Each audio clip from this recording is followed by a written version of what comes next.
देखिए हम high school की क्लास में पढ़ रहे थे प्रश्नावली 13.2 जिसके सवाल नंबर 6 तक हल हो गए थे। हमने बताया था इस प्रश्नावली का हर सवाल कम से कम समझा के लगाया जाए तो 15 मिनट से कम नहीं लगेगा, लेकिन हम कैलकुलेशन को थोड़ा छोटा कर देते हैं जिससे तुम्हें आसानी हो। 7वां नंबर कह रहा है एक ठोस में ऊंचाई 120 सेंटीमीटर और त्रिज्या 60 सेंटीमीटर वाला एक शंकु सम्मिलित है, जो त्रिज्या 60 सेंटीमीटर वाले अर्धगोले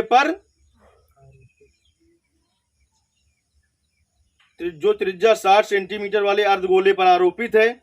इस ठोस को पानी से भरे हुए एक लंबवृत्तीय बेलन में सीधा इस प्रकार डाल दिया जाता है कि यह बेलन की तली को स्पर्श करे।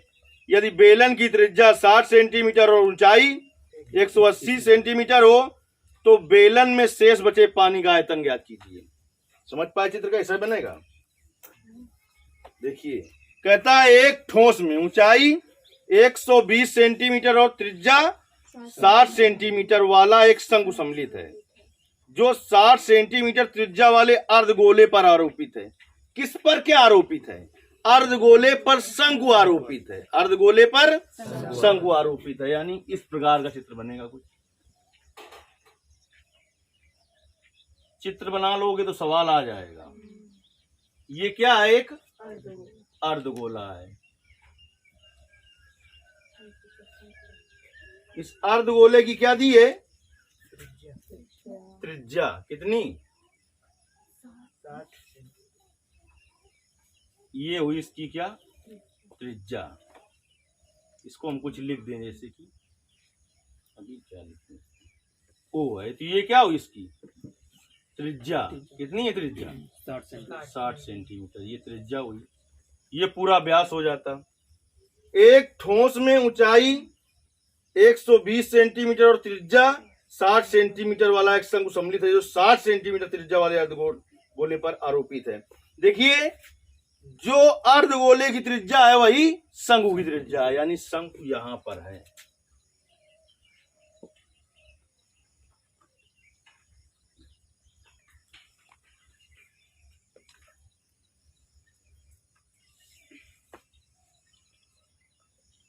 इस शंकु भी त्रिज्या कितनी है? लेकिन शंकु की ऊंचाई दे रखी है बेटा। इसमें क्या दे रखी है? शंकु की ऊंचाई। ये हुई शंकु की ऊंचाई। ये शंकु की ऊंचाई नहीं, ये शंकु की क्या है? तिर्यक ऊंचाई। तो शंकु की ऊंचाई कितनी है? 120 सेंटीमीटर। ये शंकु की ऊंचाई हुई। अब इसको कहां पर डाला जाता है? पूरा सवाल देखते हैं। ये तो बन गया। इस ठोस को पानी से भरे हुए एक लंबवृत्तीय बेलन में डाला जाता है। सीधा ऐसे ही डाल दिया जाता है जैसे है। सीधा क्यों कह दिया? क्योंकि उल्टा डाल देगा तो शंकु कहां होगा? नीचे, और ये अर्धवृत्त कहां हो जाएगा? ऊपर। इस ठोस को पानी से भरे एक लंबवृत्तीय बेलन में इस प्रकार सीधा डाला जाता है कि यह बेलन की तली को स्पर्श करे। इसको उठा के पूरे ठोस को एक बेलनाकार पात्र में डाला जाता है और ऐसे डाल दिया जाता है कि इसका जो अर्धगोले का क्या है, इस प्रकार से डाला जाता है कि बेलन की तली को स्पर्श करे। यानी अर्धगोले का जो तल है ये किसको स्पर्श करेगा? सीधे बेलन की तली को। इस बेलन की त्रिज्या 60 सेंटीमीटर और ऊंचाई 180 सेंटीमीटर। इससे यह निष्कर्ष निकला कि जो अर्धगोले की त्रिज्या है वही शंकु की त्रिज्या है और वही बेलन की त्रिज्या है। चलिए इस प्रकार देखिए कैसे कह रहा है वो। इस प्रकार डाला जाता है। ये डाला गया है एक बेलन में।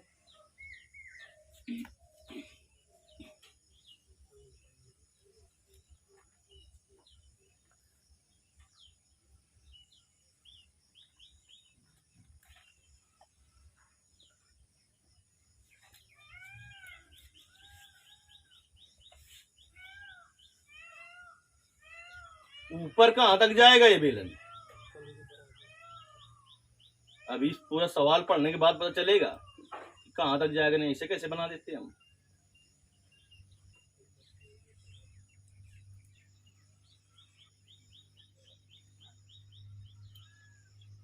देखिए इसने यहाँ तक की 120 दी है ऊंचाई की, नहीं दी है, बताओ ये कितनी होगी, ये यहाँ से यहाँ तक। वृत्त के केंद्र से परिधि पर चाहे जहां मिला दें, वही अर्धवृत्त पर व्यवहार होता है, वो त्रिज्या होती है। वो क्या होती है? ये 60 त्रिज्या है, तो ये भी त्रिज्या तो हुई है, कितने की होगी? 60 सेंटीमीटर की। इतनी बात समझ में आई कि नहीं आई? पूरी ऊंचाई कितनी हो जाएगी इस ठोस की? पूरी ऊंचाई 180। और बेलन की भी ऊंचाई कितनी दी है? 180। मतलब अब ऊपर वाली बेलन की ऊंचाई पता चल गई। ये शंकु का जो शीर्ष है ये भी क्या करेगा? बेलन को स्पर्श करेगा कि नहीं करेगा? करेगा ना। इसी तरह आकृति बनेगी कि दूसरे तरीके बनेगी? अगर बेलन की ऊंचाई न दी होती तो शंकु डाल तो देते पूरा, इसमें ऊपर वाला भाग न पता चलता कि बेलन यहाँ तक है, यहाँ तक, यहाँ और के अंदर है। तो इससे देखिए अब इसको इसमें डाल दिया गया। एक दिन हमने समझाया था आपको, जब आयतन की परिभाषा बताई थी कि एक ठोस जितना स्थान घेरता है वह उसका आयतन कहलाता है। तब हमने बताया था आपको कि जैसे किसी बाल्टी में या किसी एक पात्र में द्रव भरा हुआ है और वो पूरी भरी हुई है और आप उसमें अपना हाथ डालें तो कुछ द्रव बाहर आएगा। कितना आएगा? जितना आपके हाथ का आयतन होगा। अगर वो बाल्टी जो है कुछ भरी हुई है और आप अपना हाथ डालते हैं तो ये आवश्यक नहीं कि पानी बाल्टी के बाहर आए, द्रव बाल्टी के बाहर आए, लेकिन उसका स्तर उठेगा, कुछ जितना है उससे ऊपर आएगा। तो उठे हुए जल का स्तर बराबर होता है डुबोई गई वस्तु का आयतन। उठे हुए जल का स्तर बराबर डुबोई गई वस्तु का आयतन। कहता है जब इसको इसमें डुबो दिया जाता है तो इसमें कितना पानी शेष बचेगा? जब इसको डुबो दिया गया इस ठोस को, ठोस कैसे बना था? अर्धगोले और शंकु को जोड़कर बना था ना। इसको इसमें डुबोया गया तो ये अपने आयतन के बराबर पानी बाहर कर देगा, अपने आयतन के बराबर पानी बाहर कर देगा। जब ये इस पे अंदर गया ऐसे तो इतनी जगह कवर की तो ये पानी बाहर निकला, इतनी जगह कवर की तो ये पानी बाहर निकला। कहाँ पर पानी शेष बचेगा? भी कहाँ पर पानी भरा होगा? सोचने की बात है। अब इसमें गणित थोड़ी लग रही है। यहाँ जगह खाली, ये पानी भरा होगा कि नहीं भरा होगा? है इस तरीके से यहाँ पर होगा कि नहीं होगा? यहाँ पर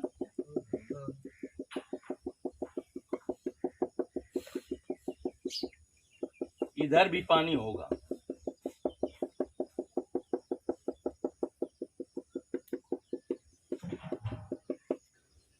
अब देखिए सोचने की बात यह है कि पानी कितना शेष बचा ये हमें बताना है। तो कितना पानी शेष बचेगा? हम क्या करें? इस बेलन के आयतन में इस ठोस का आयतन घटा दें। ठीक। अब देखिए कैलकुलेशन कैसे छोटा होगा। हम क्या करें? ऐसे भी कर सकते हैं कि पहले शंकु का आयतन ज्ञात करें, फिर अर्धगोले का आयतन ज्ञात करें, दोनों को जोड़ें, फिर बेलन का आयतन ज्ञात करें, उसमें घटाएं, नंबर उतने ही मिलेंगे, आंसर भी वही आएगा। समझ रहे हो? लेकिन अगर सीधे हम ज्ञात कर दें कि शेष बचे पानी का आयतन बराबर बेलन का आयतन माइनस शंकु का आयतन माइनस अर्धगोले का आयतन, ऐसे करके हल करें तो कम से कम 6-7 मिनट का समय बचेगा तुम्हारा, कम से कम। अगर तुम्हारा कैलकुलेशन कैसा है? धीरे है। बाकी लगाने को तो आप 2 मिनट में फिर एक्स्ट्रा समय लगेगा अगर तेज लगाते हैं और सही लगाते हैं। तो ऐसा करने पर क्यों टाइम बचेगा? क्योंकि पाई सबसे कॉमन हो जाएगा, आर सबकी सेम है तो वो कॉमन हो जाएगी। तो कम से कम तो भाई 3-4 मिनट का समय बच ही जाएगा। और हमें पेपर 3 घंटे में करना होता है और सही भी करना होता है। तो इसलिए ऐसी विधियों का उपयोग करते हैं हम। नंबर उतना तब भी मिलेगा जब आप टाइम बर्बाद करेंगे और जल्दी कर लेंगे तब भी मिलेगा। तो चलिए सब कुछ लिख देते हैं हम पहले यहाँ पर। पहले अर्धगोले के लिए, अर्धगोले की त्रिज्या कितनी है? अर्धगोले की त्रिज्या बताओ कितनी है? आर बराबर 60 सेंटीमीटर। अब इसके बाद बेलन की बात उसकी बात आई, इसकी शंकु की। तो इसकी भी त्रिज्या यही है। जब सबकी त्रिज्या समान है तो सबको स्मॉल आर से लिख देंगे। शंकु की ऊंचाई कितनी है? शंकु की ऊंचाई एच बराबर कितना 120 सेंटीमीटर। शंकु का क्लियर हो गया सब कुछ। ठीक, अब बेलन का देखिए, बेलन की भी त्रिज्या क्या है? बेलन की त्रिज्या बताइए, बेलन की त्रिज्या, इसकी भी त्रिज्या कितनी है? 60 सेंटीमीटर। बेलन की ऊंचाई कितनी है? 180 सेंटीमीटर। बेलन की ऊंचाई है बेटा, ये ऊंचाई दूसरी और इसकी ऊंचाई दूसरी है कि नहीं है? तो एक को हमने स्मॉल एच से लिखा है, तो एक को कैपिटल एच से लिख दें। तो कैपिटल एच बराबर 180 सेंटीमीटर। क्या पूछा है उसने आपसे? लास्ट में भाषा में वही लिखेंगे। शेष बचे पानी का आयतन बराबर, शेष बचे पानी का आयतन बराबर क्या हो जाएगा बेटा? बेलन का आयतन, बेलन का आयतन माइनस शंकु का आयतन माइनस अर्धगोले का आयतन। देखिए, बेलन का आयतन क्या होता है? पाई। त्रिज्या सबकी समान है ना, तो स्मॉल आर। इस बेलन की ऊंचाई क्या है? Capital H. माइनस शंकु का आयतन क्या होता है? 1/3 pi r square h, small h था। अर्धगोले का आयतन क्या होता है? 2/3 पाई आर स्क्वायर का पाई आर क्यूब। अब देखिए, कॉमन ले लें हम, क्या कॉमन हो जाएगा? पाई आर स्क्वायर। तो क्या बचेगा बेटा? Capital H minus 1/3 small H minus 2/3 और स्मॉल आर। अब सबका मान रख दिया जाए। पाई का मान कहा है क्या इसने? ना कहे तो पहले बता दिया था ऊपर, जब ना कहे तो क्या रखना है? इस सवाल में दे 3.14, तो फिर उसमें 3.14 रखना है। तो पाई का मान तो बेटा हो गया 22/7। आर का मान कितना है? 60 स्क्वायर। कैपिटल एच का मान 180 माइनस 1/3 स्मॉल एच का मान 120 माइनस 2/3 आर का मान 60।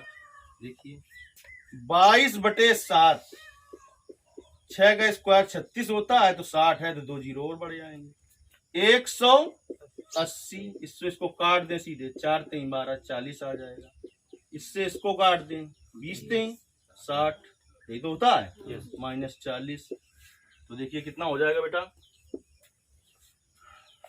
22/7 गुणते 3600, 180 और माइनस 80 40। 22/7 गुणते 3600 की 3600 गुणते 100। अब देखिए, 36 के गुणा 22 में करो जल्दी। 36 गुणते 22 करो।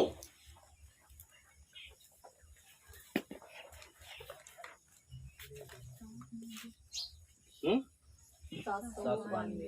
792 के बाद कई जीरो? बटे 7। सेंटीमीटर में था ना, तो सेंटीमीटर क्यूब। जल्दी 7 का भाग दे लो मां।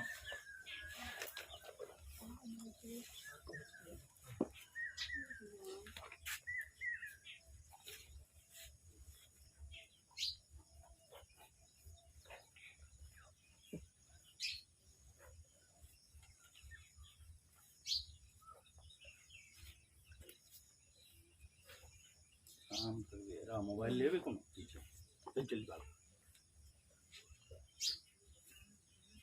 42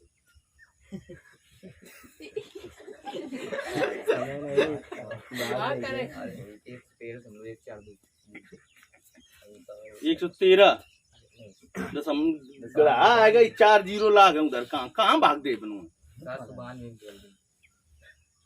792 में दिन कितना हो बताओ। अच्छा 113 पूरा पूरा नहीं है 0.142 आओ इतना है। अरे 792 में दे लो 7 के बाद इतना हो ही नहीं आओ। गुणते कितना कर देगा 10,000।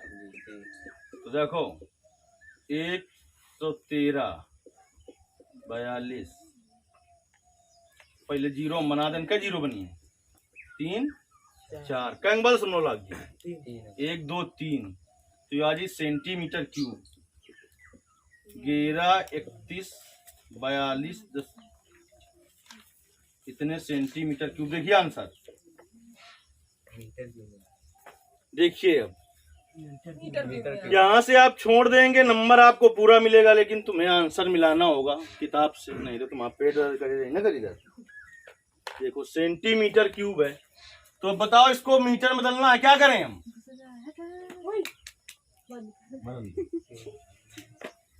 क्या करें हम बताओ? सेंटीमीटर क्यूब दिया है, आंसर हमने निकाला है और वो आंसर आ रहा है मीटर क्यूब में। क्या करें? 100 के भाग। बड़े होशियार हो। देखो पहले कितने के भाग देंगे? 100 के क्यूब के 11 31 420 सेंटीमीटर क्यूब का मतलब क्या? बस सेंटीमीटर गुणते सेंटीमीटर। अगर सेंटीमीटर में दे हो तो मीटर में बदलने को 100 के भाग दिन जाते 3 बार है तो 3 बार इसे कीजिए।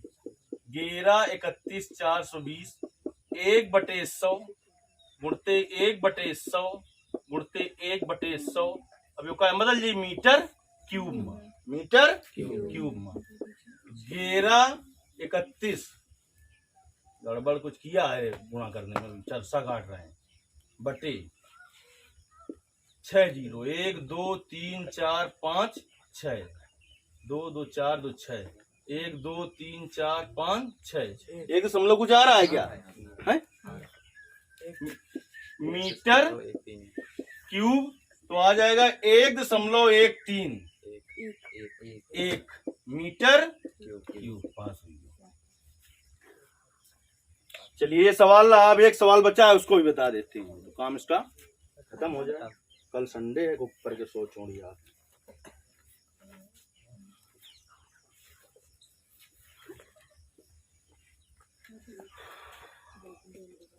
आठवां देखिए, एक गोलाकार कांच के बर्तन की एक बेलन के आकार की गर्दन है। क्या है? एक गोलाकार कांच का बर्तन है और उसकी गर्दन बेलन के आकार। गर्दन बिल्कुल तुम्हारी तरीके है, जिसकी लंबाई कितनी है 8 सेंटीमीटर और व्यास 2 सेंटीमीटर। किसकी?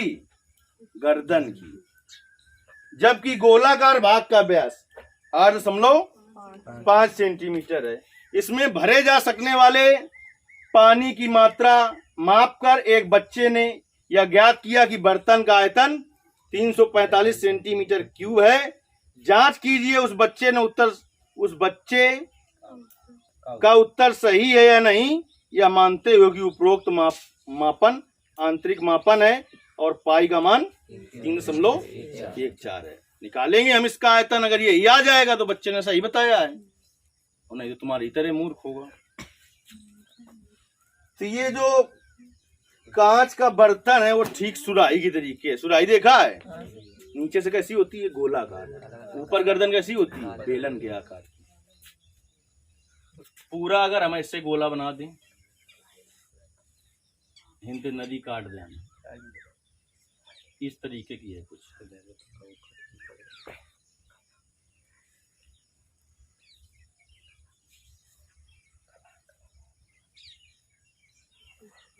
कुछ इस तरीके की है, ठीक।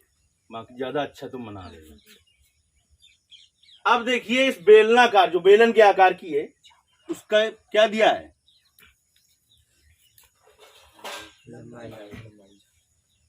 बेलनाकार भाग की क्या क्या दी है?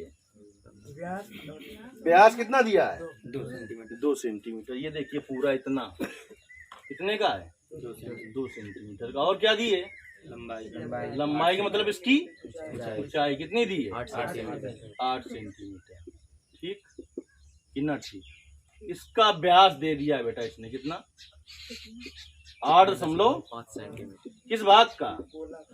गोलाकार जो भाग। कुछ दिक्कत नहीं? दिक्कत लिख देते हैं यहाँ पर हम।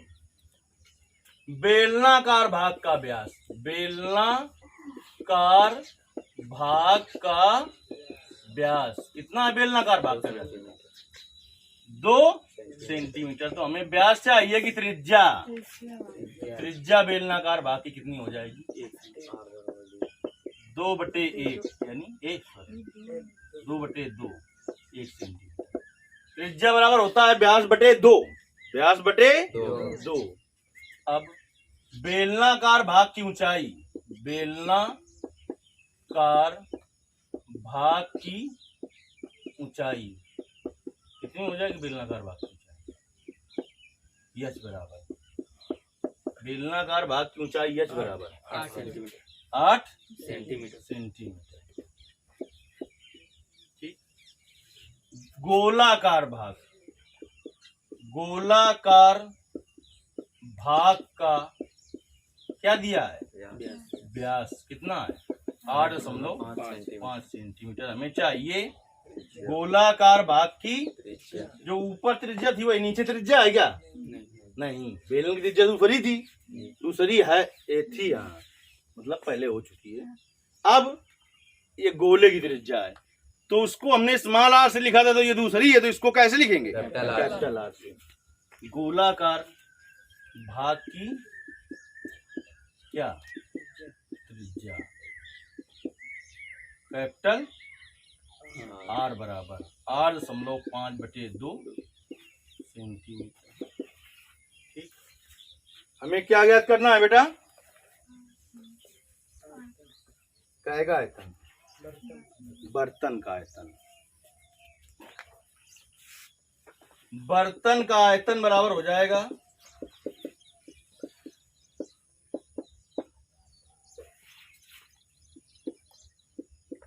गोलाकार भाग का आयतन, गोलाकार भाग का आयतन धन बेलनाकार भाग का आयतन, बेलनाकार भाग का आयतन। गोलाकार भाग का आयतन कितना है? गोले का आयतन क्या होता है? 4/3 पाई कैपिटल आर मानिए। बेलन का आयतन पाई आर स्क्वायर। कॉमन क्या होगा इसमें? केवल पाई कॉमन होगा केवल। 4/3 capital R cube plus R square H. Pi का मान उसने बता दिया कितना रखना है। आप 22/7 रखोगे और गलत हुआ, आधा भी नंबर मिलने वाला नहीं है। 4/3 कैपिटल आर का मान 8.5/2 का whole cube plus small R का मान देखिए 1 गुणते एच का मान 8 है। इतनी बात समझ में आई कि नहीं आई? आ गई है। तो देखिए अब इधर हल कर लेते हैं भाई। 3.14। ठीक, अब 4/3 गुणते 8.5 गुणते 8.5 गुणते 8.5 बटे कितना?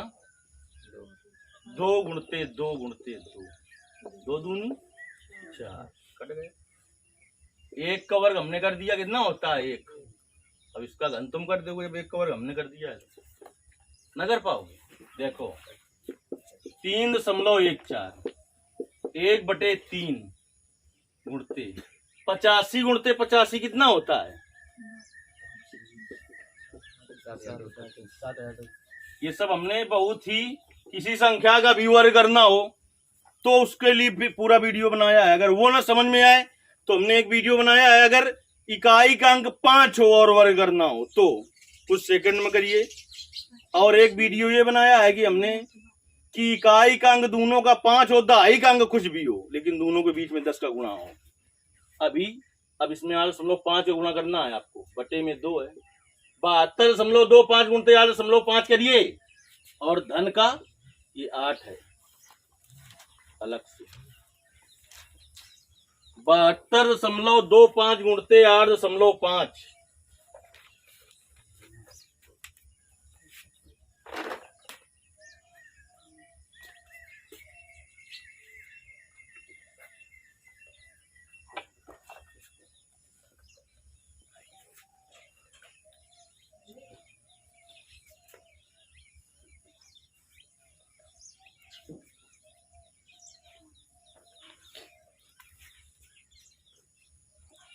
तीन 3.14 1/3 और 624.025 और किसी का है इतना कर लो, क्या दे तो गुणा।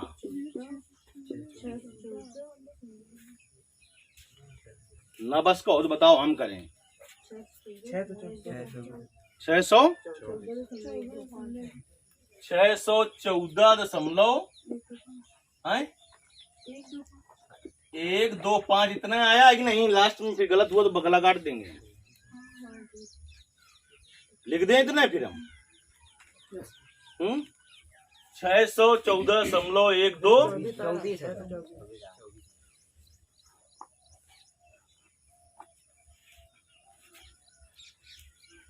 तुम लोगों को करे करे ना जी,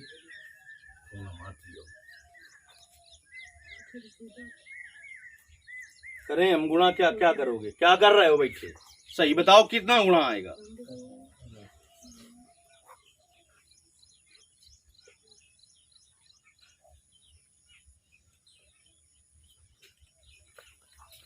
कच्चा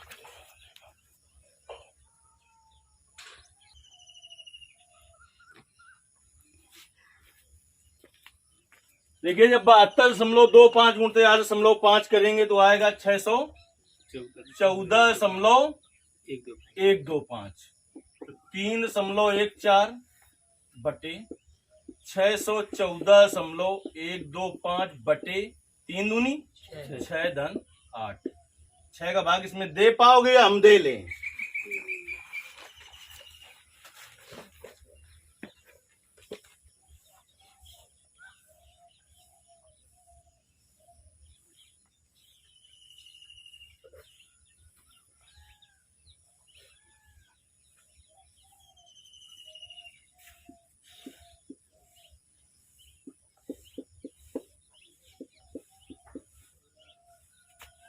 छह गन्नम 6 1 भाग ना खाई बिंदी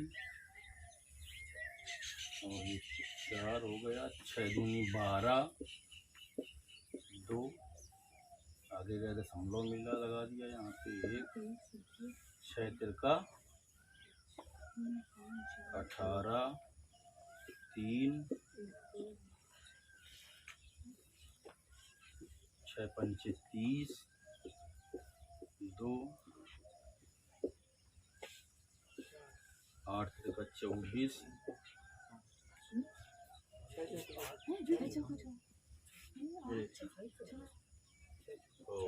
चौका 24 ये कभी बच्चा 3.14 तो इसका इसमें भाग देंगे कितना आ जाएगा? 102.354 और प्लस 8। जब 8 इसमें जोड़ देंगे तो 8 और बढ़ेगा। 3.14 गुणते 110 हो जाएगा। 0.3 2 अंक तक करके जल्दी से कर लो। 3.14 गुणते 110.35 इतना करके कैलकुलेशन करिए।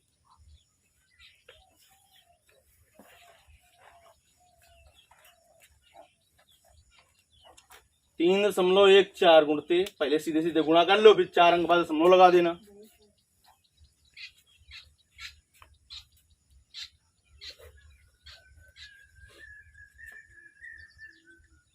मोबाइल रखे हो तो उसे करे ना पाओ पियो ना गुना बात इस शाम तक।